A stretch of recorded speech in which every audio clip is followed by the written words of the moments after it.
క్యూమెగా political strategist founder and CEO Khader Khan Pathan అయిన నేను ఈరోజు మీకు Jubilee Hills by election 2025 exit పోల్ని వివరించడం జరుగుతున్నది.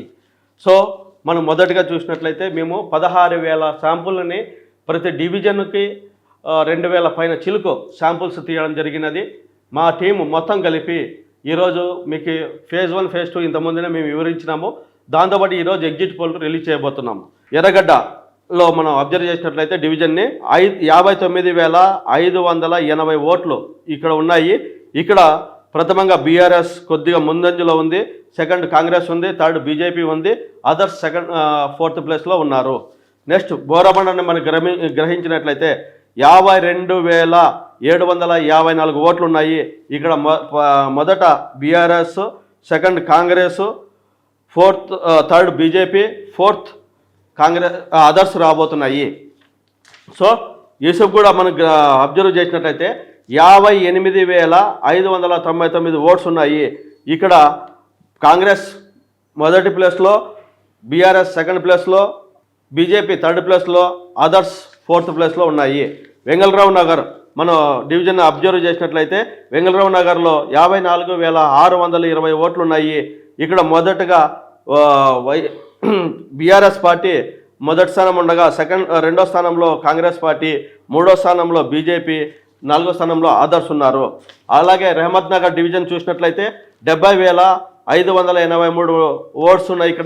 ఇక్కడ బీఆర్ఎస్కి మొదటి స్థానంలో, కాంగ్రెస్ సెకండ్ స్థానంలో, బీజేపీ మూడో స్థానంలో, అదర్స్ రెండో స్థానంలో ఉండడం జరిగింది.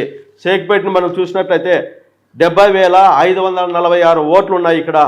సో ఇక్కడ మొదటిగా బీఆర్ఎస్ మొదటి ప్లేస్లోను, కాంగ్రెస్ సెకండ్ ప్లేస్లోను, థర్డ్ ప్లేస్లో బీజేపీను, అదర్స్ ఫోర్త్ ప్లేస్లో ఉండడం జరిగింది.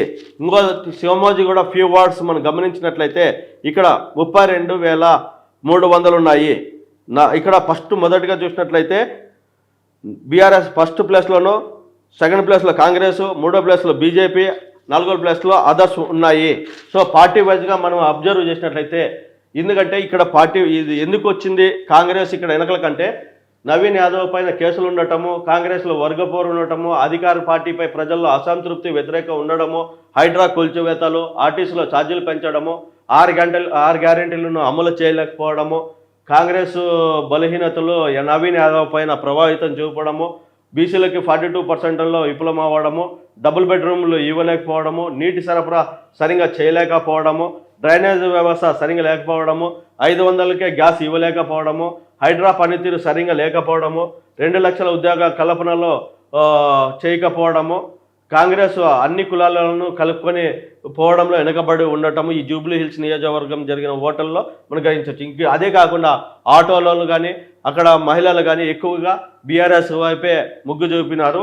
ఇక్కడ మనము ఫైనల్ రిజల్ట్ చూసినట్లయితే ఎగ్జిట్ పోల్ క్యూమెగా political strategist exit poll Jubilee Hills by election exit poll 2025 చూసినట్లయితే బీఆర్ఎస్కి 45 ± 2 వస్తుంది, కాంగ్రెస్కి 41 ± 2 వస్తుంది, బీజేపీకి 9 ± 2 వస్తుంది, అదర్స్కి 5 ± 2 వస్తుంది. సో ఇది మనకి ఇక్కడ బీఆర్ఎస్ అనేది గెలవబోతున్నది మాగంటి సునీతమ్మ.